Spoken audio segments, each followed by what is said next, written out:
When one is planning a journey, it always helps to know where one is going. Marriage is a journey itself, so couples who are about to embark this lifetime commitment, they should be aware of how they want their future together. Now you may think whatever you have planned today may not go as what you have agreed on. And that's possible since we can only plan and predict the future. And unexpected things may come up and some plans may have to be altered. It is also known that change is constant and so people does change as well. But what we can do is prepare as much as possible and explore all possibilities so we can be more ready to adapt to the ups and downs or challenges of marriage. Couples who are able to change and grow together, striving for common goals and dreams, have the best marriages.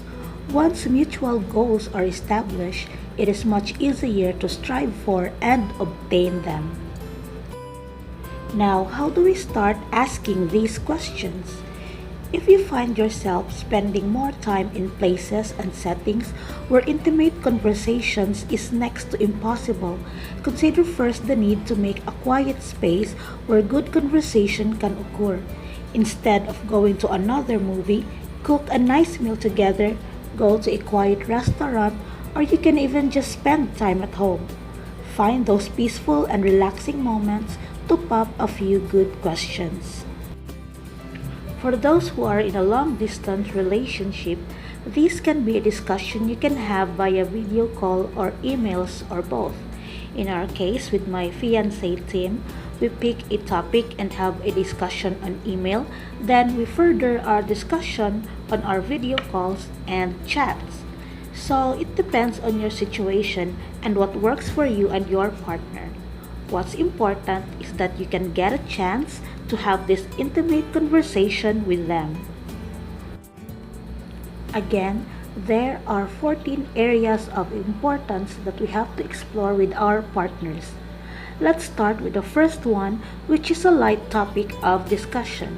Let's ask about your hopes and dreams, planning a future together. Where do you see us living 10 years from now?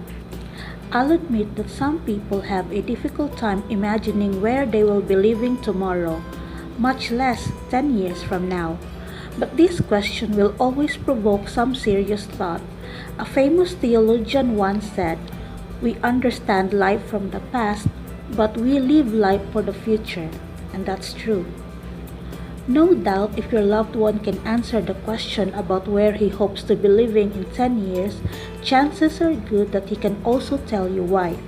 Maybe your dream is to live in the city center, but his dream might be to live in a countryside.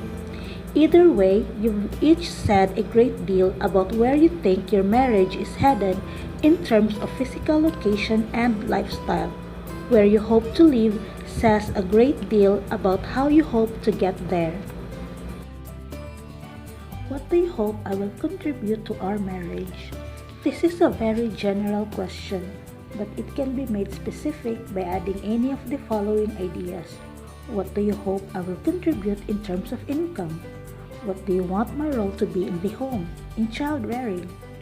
There is stress in many marriages at the point where the roles are ambiguous. For example, a husband may expect his wife to be the happy homemaker, doing all the cooking, cleaning, laundry, child rearing, and such.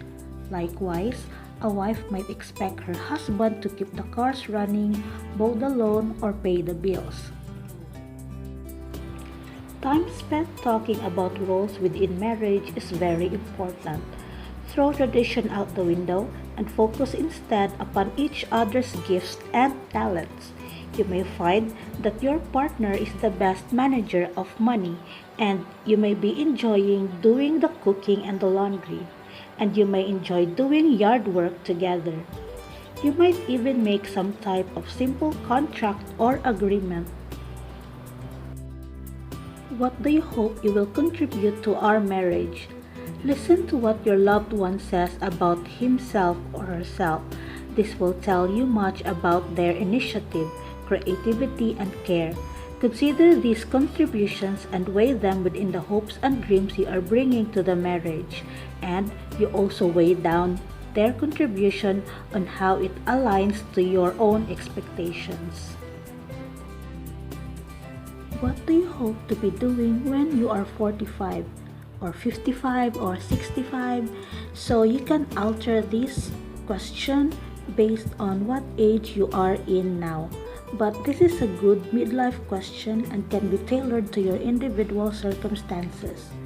If you are already in midlife, move the question down the road a bit and ask about retirement. All of us have hopes and dreams for midlife. Some people hope for financial security by the time they are in their mid-40s. Others want to be able to finance their children's educations. Still others want to have the mortgage retired and all debts paid. Where would you like to retire? Financial experts suggest that a couple should begin planning for retirement as soon as they are married. This way, nothing is left to chance. Before getting married, couples would do well to discuss their hopes and dreams about their golden years. These type of discussions also have a psychological bonus. Those who plan the ending of their lives together are more likely to stay together through the better and worse, the richer and poorer moments of marriage.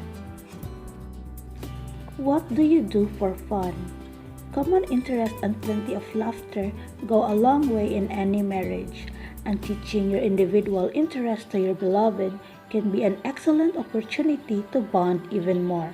Because let's admit it, what's fun for you may not be fun for your partner, so it would be better if we ask up front what is their idea of fun. How often do you like to have time for yourself? Even if we are in a relationship or we are already married, we still need some personal space. That means you're taking time to put yourself first and do things that are just for you. Choices that will make you feel great about yourself, putting you in a better mindset to take care of your relationship. The trick is to keep the balance right. At times, when our partner needs some personal space or some alone time for their personal growth, we can give it to them without making them feel that we are drifting apart. Instead, make them feel that we fully support them.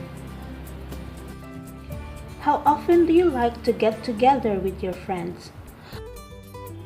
One area that can be affected is your friendship and how much time you spend going out with them.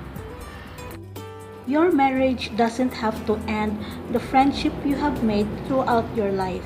Maybe some, when what it does is only harm your relationship.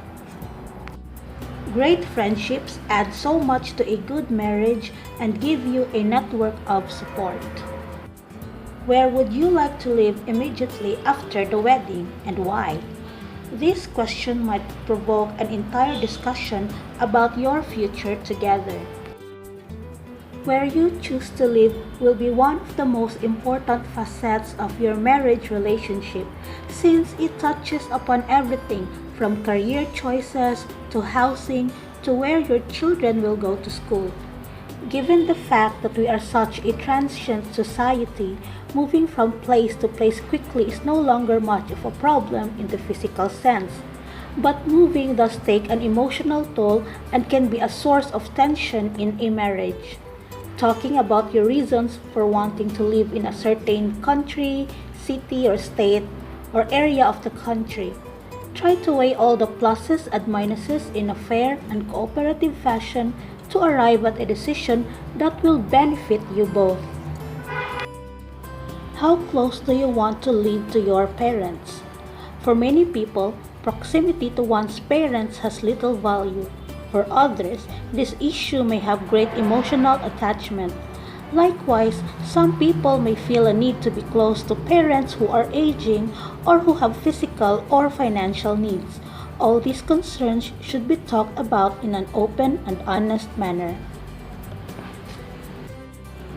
If you are going to be living close to parents, consider the following questions.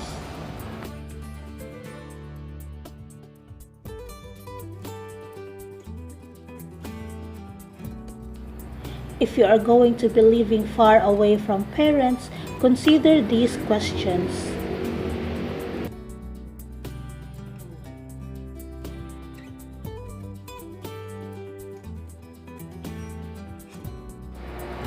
Will you want to change your name after marriage? It is still the case that for many women in society, a change of name accompanies marriage. But this tradition has changed over the years. Now, many women prefer to keep their maiden name or perhaps use a hyphenated combination of maiden and married names. The names you both choose will have implications for your children. Any changes made will also be legally binding. Both of you will want to feel good about the decision since you will be using your names for life. For this reason, you should think carefully about this issue before completing the marriage license. The informed decisions you make before the wedding will assure that you will not be misaddressed later. Which holidays hold special importance for you and why? Which holidays will we spend with each family? The celebration and sharing of holidays is an important traditional element in every marriage. No doubt, each of you will bring your own memories, hopes, and wishes to bear upon these special times. Because holidays are, by definition, sacred and laden with strong feelings, I encourage couples to give careful consideration to how they will celebrate these times in their marriage. Some couples will attempt to make the most of every holiday, traveling back and forth from various points in order to spend time with each family. Others make the decision to establish their own tradition or may opt to take turns with the various holidays, seeing his family one year and hers the next. No doubt, as children come into the picture, even these traditions and desires will change. Couples who bring differing religious traditions to a marriage will find an added pressure, juggling twice as many holidays, diets, and customs. But good communication and planning can go a long way toward alleviating any problems. And that's the question for this video topic. But if you have more questions you think you can add to ask to your partner about your plans together in the future, then please do so. Know that every relationship is unique and so we have different circumstances, so there may be questions that were missed in this video. We're done with one topic out of 14. And on the next video will be family, background, and history. So hope to see you in the next.